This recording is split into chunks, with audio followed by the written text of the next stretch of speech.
say thanks for joining in, everybody. My name is Dugan Murphy, and I'm the Executive Director of the Association of Maine Archives and Museums. And we have three experts here today to present for you. We have Genevieve, Josh, and Kyle. They're all from OnCell, and they're going to present some really helpful information that'll be particularly helpful as long as this pandemic persists and people are traveling a little bit less. But I think this stuff will be still very important way past the pandemic being over. So with that, I'm going to turn off my audio and video and leave it up to you all. Right, sounds good. Thank you so much for the intro, and thank you for having us on. I'm going to start to screen share. Just going to block Chrome quick.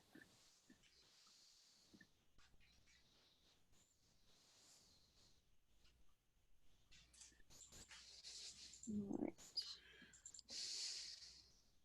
So as Dugan had said, we are OnCell. We had kind of gotten in touch and kind of offered up the webinar just because we had been getting a lot of questions when COVID had first started about how to engage with visitors who are now off-site as well, and how to virtually stay open. The main thing that we have been telling people is engagement and interaction. A lot of people don't necessarily see an app as something that you can really use to engage visitors off-site and create a full remote experience. I saw a lot of virtual tours, like Matterport camera videos coming out when COVID happened. And we have been trying to get across to people that an app is something that can be used on-site and off-site as a tool to stay engaged, as a tool to interact on-site, but also as an educational tool that is really kind of something that in terms of features is kind of endless in terms of that edutainment factor. So I am going to pass over to Kyle to introduce. Hi everyone, Kyle with OnCell here. I'm the head of sales. I've been with OnCell since 2014, and I help brainstorm and consult with prospective clients or different historical sites and museums all around the world and get them up to date on what our capabilities and features are, and then work on passing them over to Josh, who then I'll let him introduce himself. Yep. Hi, I'm Josh, head of client success here at OnCell. Myself and my team, we work with our customers to strategize on how these apps will be laid out, what can be done, and kind of walking through that launch process, and then also handling that technical side from our end to actually turn these apps into apps. Hello, I am Genevieve Hauk. I am the marketing manager at OnCell. I was brought on to OnCell, I think a year ago now, to actually specifically manage arts, cultural, and heritage clients. I have a degree in arts management. I've worked in museums for a very, very long time, on and off, just in external affairs, marketing, development, things like that. So I'm hoping that you'll see some marketing information that you'll see that's useful today, and also just something that maybe you can see moving forward in terms of affordable and effective ways to talk about these digital experiences. So the one thing I want to touch on is a little bit of who we are. We were founded in 2006, and we were mainly, audio tours originally, anything like that. And then we kind of moved into these apps and also kind of linked those audio tours and those cell phone tours to those apps as well. So some people on some of our platforms do have actual cell phone tours. We use that for a lot of the parks, national parks. And then also we have our native and web apps. Web apps you can have, and also native apps as well. You can view on your browser or on an iPad, devices like anything Apple and Android. But in terms of native apps, obviously that's on your phone and anything that has kind of those apps and devices. So not really a desktop, which is what those web apps kind of come in handy for. We have on-site and off-site digital experiences, like I had explained a little bit before. When COVID originally happened, a lot of our clients were coming to us trying to pivot and stay connected. Pretty much majority of them, I would say, had to close their doors. So you can obviously imagine that we were getting a lot of questions in terms of how do I quickly augment my app and pivot my digital experience to now stay connected with visitors who are at home and just stay in the forefront. And then we are worldwide, so we do have offices in New Zealand, Vietnam, and like maybe some of you had heard before, we are located in Rochester, New York, home of the garbage plate, which we had discussed in the beginning of the call. We worked with the Met, we work with the museum at FIT, New York Historical Society, U.S. Forest Service, National Park Service, Yale, Mount Rushmore, Hobbiton movie set, which is a new one, which we're really excited about. So those are just some people that we work with in terms of a variety of different sectors. And we have worked, like Kyle had mentioned, he helps launch these tours. We've launched over 10,000 tours and well over 3,000 apps over the course of the time that we've been open. So moving forward, the importance of digital experiences. Obviously, we had discussed a little bit about COVID, interactions, staying connected. The main thing is that even though doors had to close, we do live in a world where technology allows the doors to completely stay virtually open to your institutions and cultural institutions and museums. So it allows you to digitize collections, share content, digitize archives, anything for education. We saw a lot of field trips get canceled, and a lot of people had called in, and client-wise, they were like, we have these field trips getting canceled, what can we do? And we did talk to them a little bit about augmenting the app and kind of making it an experience that kids could use at home. There are certain features for that, which Josh and Kyle will also go into as well in some of the apps, but just sharing those collections and content. The main thing is an app is something that people kind of view as something you can use on site, but at the same time, it's really something that can be a well-rounded digital experience that, if made correctly, could be used off-site and on-site. Obviously, these are going to be a little bit more important moving forward on-site just because of these new regulations in terms of social distancing, which brings us to a little bit about reopening. So this probably wouldn't have been a slide we would have included in these webinars a month ago, but we are at a point where people are starting to reopen, and these apps are something to think about because you know, there's a lot of shared devices in museums and libraries and things like that for tours. So having an app and having an app available on someone's cell phone that they can use on their own phone is going to be really important moving forward. We had recently spoken to, you'll see just a screenshot of the app on the right. We had spoken to an Appleton Museum, and they had spoken to a bunch of our clients on a webinar recently. And the Appleton Museum specifically is going to only allow certain people into, a number of people into galleries at a time. So they were actually going to augment the app and make it a little bit gamified, have some quizzes in there, some crosswords, things like that. Some really fun features so that as people wait to enter the gallery and wait their turn, they actually have something to do while they're waiting on their phone on the app. So this is going to be really important moving forward in terms of keeping people engaged within museums while they're waiting to see things. Another thing is same information, but from a distance. So obviously, maybe you won't be able to get super close to a painting because someone else is looking at it. That's okay, because maybe you have it on your phone pulled up in the app and you can now see the information that's on the wall. It can now just be transferred right to that app and have the exact same content. So you can still get the exact same information, but while your visitors can now keep that safe distance from each other. And the same kind of goes for group tours as well. An obvious one is less touching of like communal surfaces and materials. So materials such as brochures and maps, all of that can actually be in the app. Maps for wayfinding can be in the app, which is a feature that pretty much all of our museums have on there. Using your own device to explore, like I'd mentioned, sometimes there's those shared devices that people might not be comfortable using right now, so maybe they want to stay on their own device. And then interactive exhibits. A lot of questions we got are, you know, how are these exhibits that are interactive? How can you still kind of have that on the phone? Because again, like the multiple touching of surfaces, we actually do have a museum of play. So you can imagine there's a lot of surfaces that people are touching communally, and they have a lot of their interactive exhibits and kind of transfer that content over using the features. So there are certain ways to do that, and that all kind of factors into that planning process, which Kyle is also going to talk about a little bit.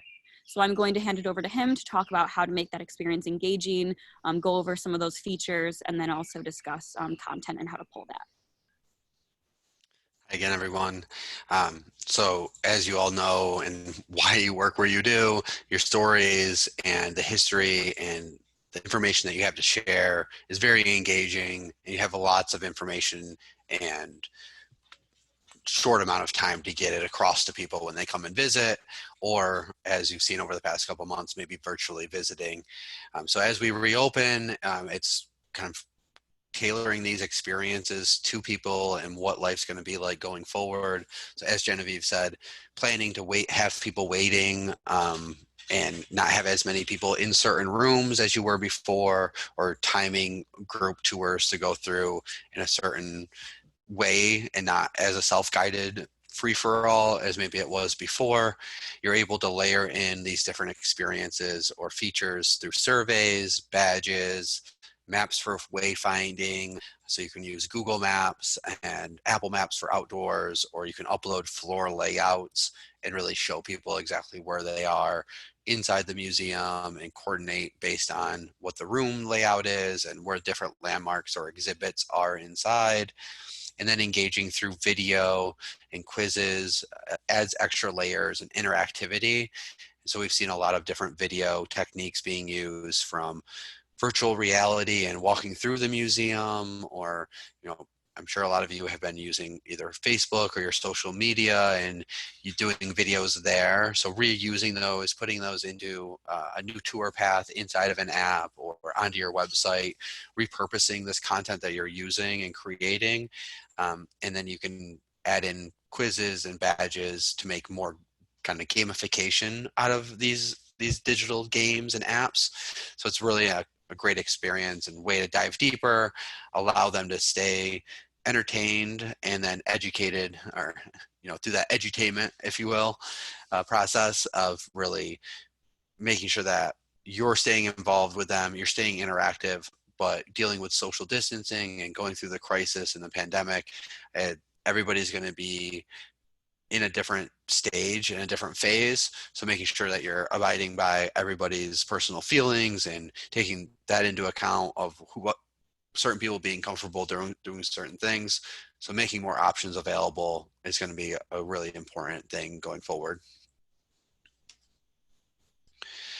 And then, so as you start to look at what you can do, making sure that you're planning and getting that approval process through, making sure that you understand what's available, what content that you have, and how you can quickly manage and transition that into a digital experience.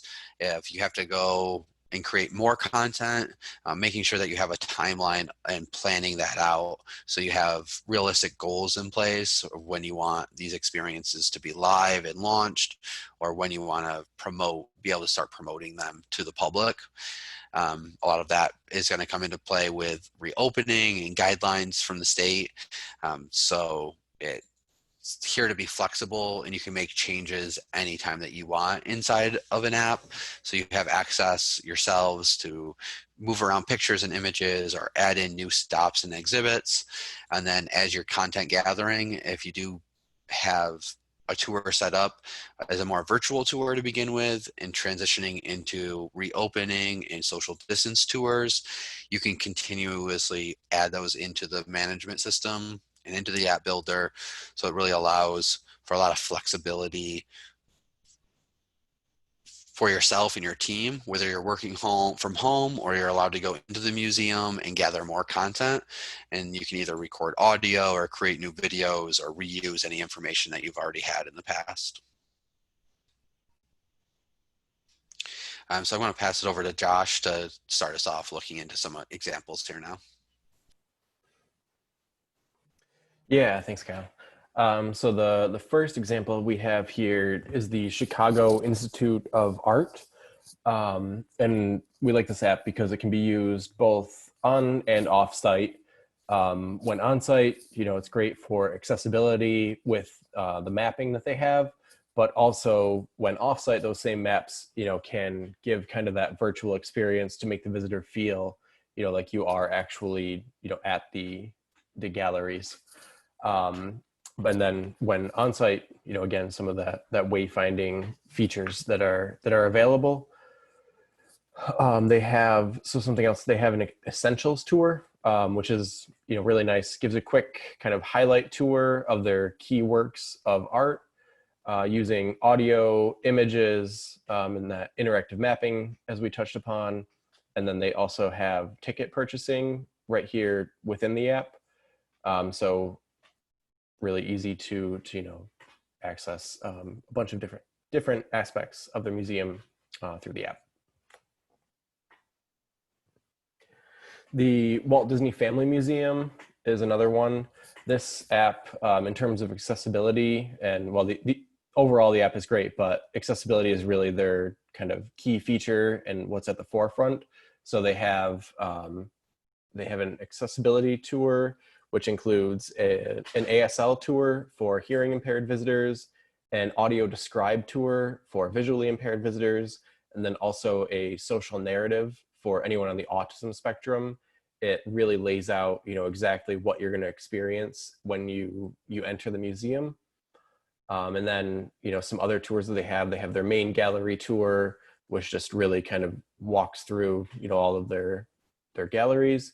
They are actually in the process of converting a video that they had done that kind of walked through the entire museum and turning that into a virtual tour. So they're kind of breaking it out, as an hour-long video used for a keynote presentation. But they're now breaking that down, recording audio over top of it to be a virtual tour that people can take. And then something else too, this app is translated into 18 different languages. So in terms of timing, getting those translations and all of that done is quite time consuming. But like I said, with the virtual tour, something they got this tour up and then are able to kind of quickly pivot and include those videos, and just release those as they have them.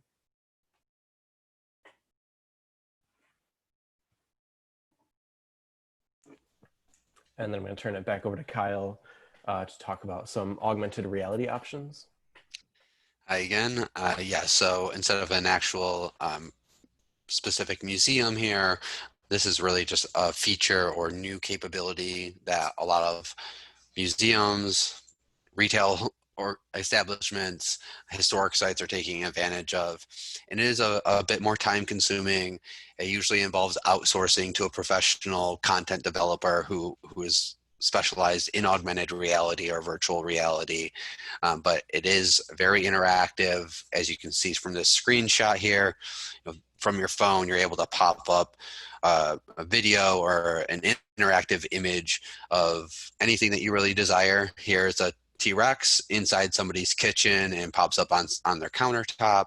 So it really adds a nice layer of engagement.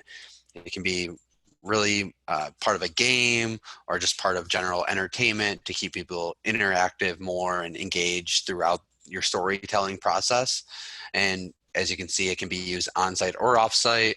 We're working with the film site of Jurassic Park now, and their ranch where you can take tours of, and kind of popping something similar with a dinosaur, just like it popped up in the movies. So it's can be from that outside location to triggering a picture or a painting inside the museum to moving and being interactive. And it can either be camera based or it can really just be trigger based on you selecting to start the activity. So a lot of people do think that it has to be pointed at an object for it to trigger, but it's not necessarily the case. And the National Gallery of Art, they did a really good job of transitioning their tours into adding an offsite tour path when COVID started. At the beginning, it came upon us pretty quickly, so they didn't have much of a chance to start doing this. Their gallery closed down, but they were able to send people back in to gather new content and outline kind of a virtual way of walking through the gallery while they were closed. And so it really provided a lot of field trips, a lot of educational lesson plans are based on the Gallery of Art here. And so they really needed something in a new way to get information out to people rather than just sending emails and updating their website. So they wanted it to be a little bit more interactive, be more educational, and then they already had the app in place. So they were just able to add a new offsite tour path to enhance that tool that they were already using. And then a really cool game that we've worked with through a city and the Visitors Bureau in Independence, Missouri. They do highlight a lot of museums and historic sites, a jail from the 1800s that you go into, the Museum of Art, the Museum of History. They take you throughout on these tours, but you can see in some of these screenshots that they add in a really nice layer for games where they recreate the Oregon Trail. And then over further to the right, there's a hat and glasses of Harry Truman. And that's similar. I'll show you kind of what a photo filter can do.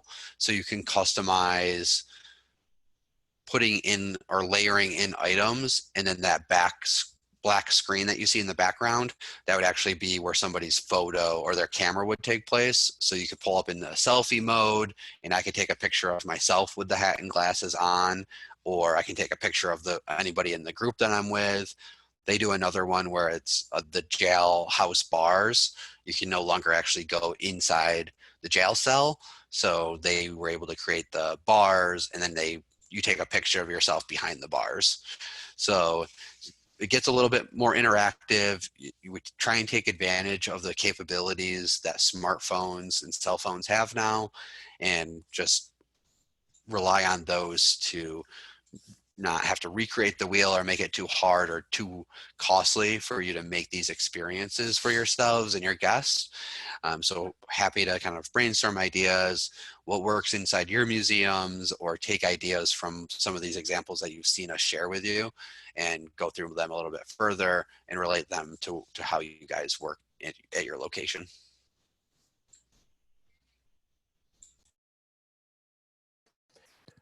In this next example, the Memorial Art Gallery, which is actually a close one here to us in Rochester.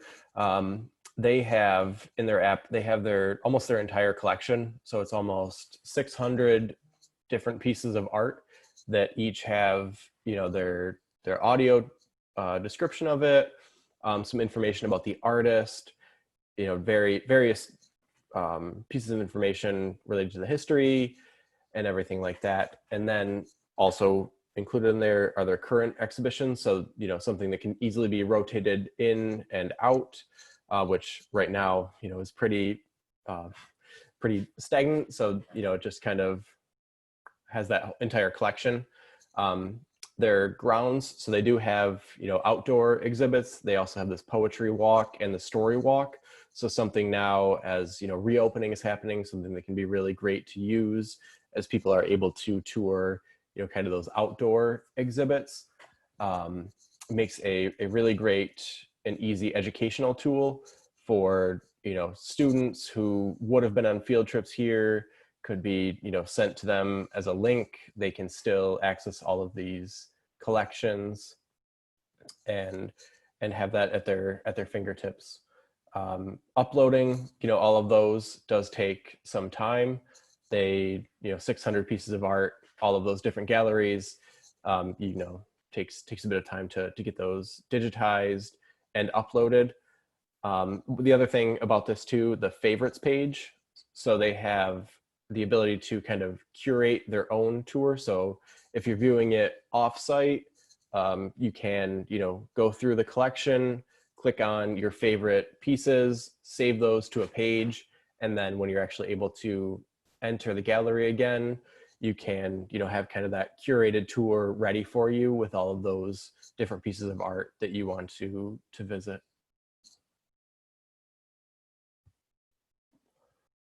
This next one here, the Louisiana Governor's Mansion. So this is one that began as kind of just a basic tour of the mansion, all of the governors that had lived here, the different rooms and the history of the institution. And then when this, the pandemic broke out, they quickly pivoted. So they had, gained a lot of their revenue through field trips, through visitors, coming here. So they decided that they needed to make this a more interactive tour. So they added these badges that you see on the far right example there. So they made this kind of a virtual scavenger hunt. So you can be at home as you're going through, there's these different options for you with the scavenger hunt. You collect these badges, just kind of fun little trophies, rewards as you're going through. They also added a quiz feature. So asking visitors or would-be visitors about the history of the mansion itself and the governors.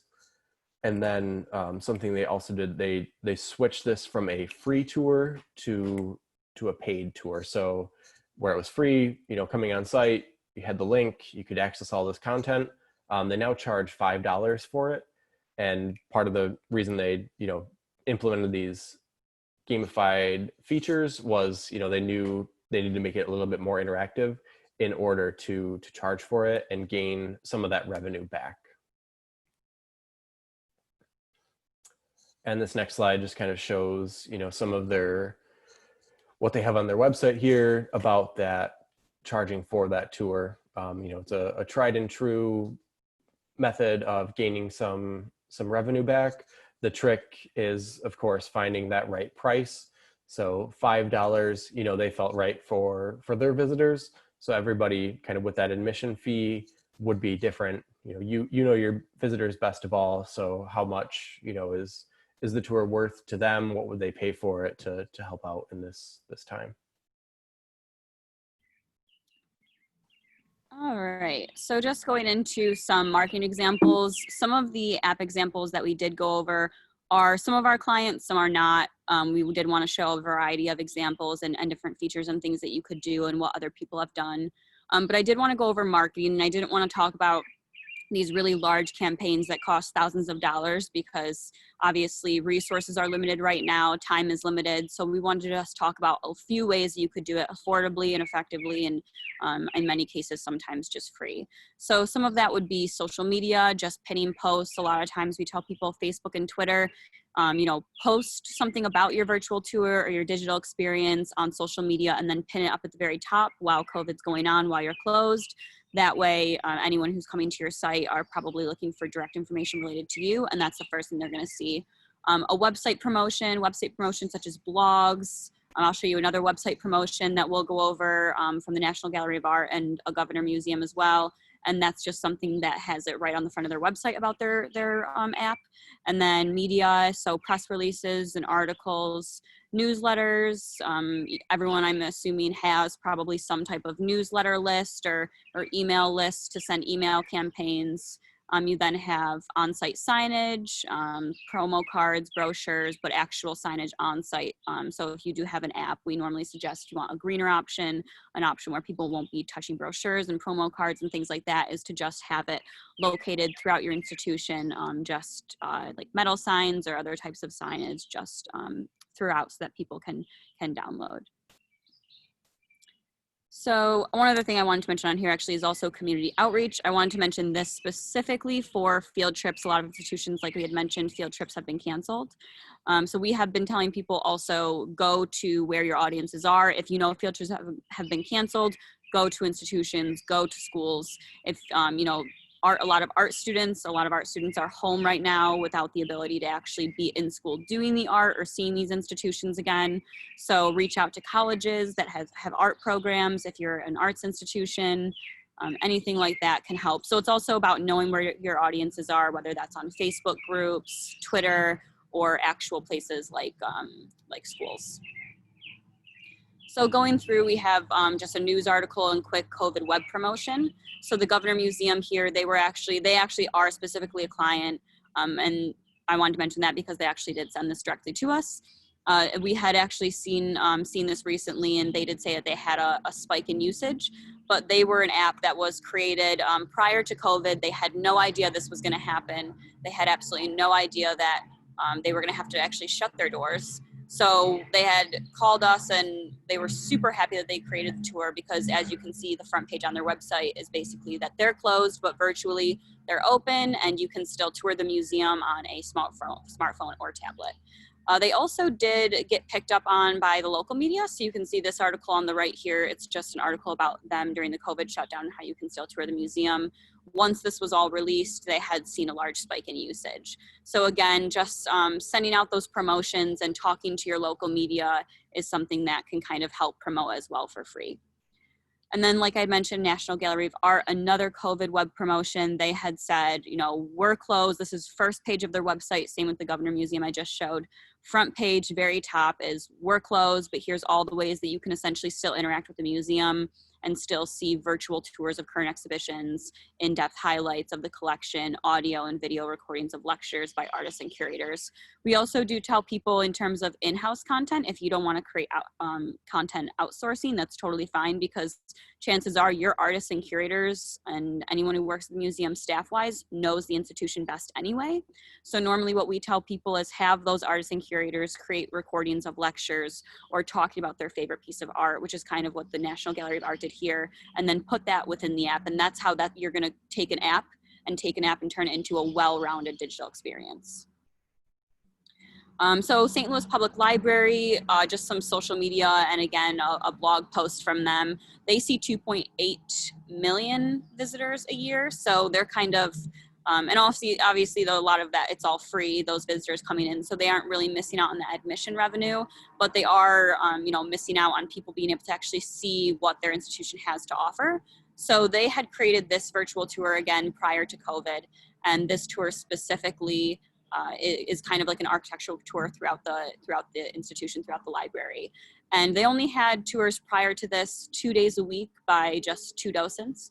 And they created this tour specifically because those docents, they didn't want to, have docents 5 days a week. They only wanted to keep it at 2, but they had noticed that people were coming into the institution, into the library, and they weren't getting the same information because they weren't able to take the tours every day. So people were kind of just coming in and looking around on their own. So they had an idea to create a self-guided tour such as this. So as you can see, when it launched on August 19th of last year, they put out a blog post, and then recently when COVID had first happened and they had to close, they put out a social media post talking about the virtual experience and just allowing people to know that you can still tour and see the architecture and things like that just on an app. So I'm going to hand it over to some Q&A, and I'm also going to unmute everyone so that you can ask questions just over the mic if you feel like it. And then also, again, like we said, we have the Q&A and also the chat function as well.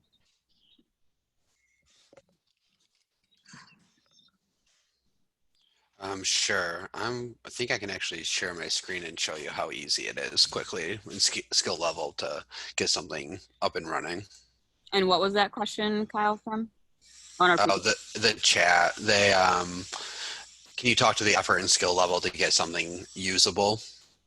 And so you log in right through our website, and it's similar to building a PowerPoint or making changes to your website where there shouldn't be any coding involved at all. And we do all the hard work of putting that into the app stores or launching it for a web app. So it's just a matter of having your content, being able to access the files on your computer and upload them into the areas that you want in our system. And we usually hold a kickoff and training session with you, walk you through the process, and basically hold your hand through it as well.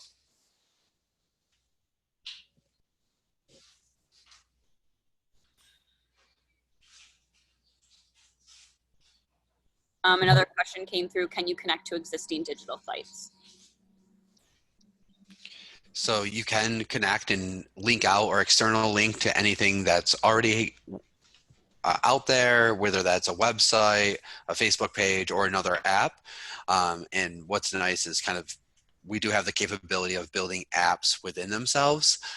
So we work with the U.S. Forest Service, where each of their forest sites have their own different project or their own app with us, but it's built up and you only download one app from the app stores. So it depends on what you're trying to connect to, how you want them to be interconnected or integrated, and just making sure that they're linked back and forth. And then a few people want to know more about the costs. Sure, more than happy to. So we normally have plans, it's on our website, so we can share the link in the chat too, onsell.com/pricing, but it starts with a monthly or annual subscription cost, having access to the app builder and us pushing the app live and keeping it supported so that anybody can access it, and it's available as the latest and newest phones come out. And then if you do want to be in the app stores for download, there's normally a setup fee needed to build the apps and get them approved. And then the Apple and Google Play stores do require you to have your own developer accounts. So there's small fees associated there with each store. But normally it's either a small setup fee or no setup fee at all, and then a monthly fee to keep the app live. And that depends on kind of the size of your app, how many tours you want to provide. And right now during COVID, we are promoting reducing that setup cost. So we can waive that completely in some cases. So I'm more than happy to discuss that with anybody who's looking to get a project up and running quickly or just a short-term solution during the current situation.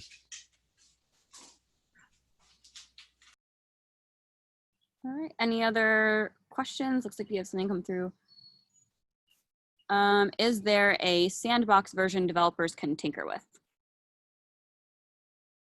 So you can sign in through our website right now in the top right. If you follow that link for the pricing link, you can, in the top right, there's a free test drive button. So with no obligation at all, you just log in by creating your own login account and then create an email, through your email, create a password, and then you can have access to the app builder and see how easy it is to use, upload your own content. You can launch a test app or a web app for yourself to play with from your phone or from your desktop. And then we're here to brainstorm ideas, help you out, or then take that test project or that sandbox environment and turn that into your live app. Can I ask a question? Yeah. Sure. Looking at the pricing, so the basic service monthly fee includes the translation into 18 different languages? So it includes the support of up to 18 different languages. The translations, we haven't figured out a great 100% accurate way of translating them. So we can work with you on using an online service that's free, or we usually promote using a professional expert to have that content translated. And then we can support the 18 major languages, and that if the text goes left to right or special characters that are involved there, we can make sure that it shows up correctly on those visitors' phones. Does that answer your question? That did. Thank you. I understand. Okay, thanks. Okay, any other last minute questions?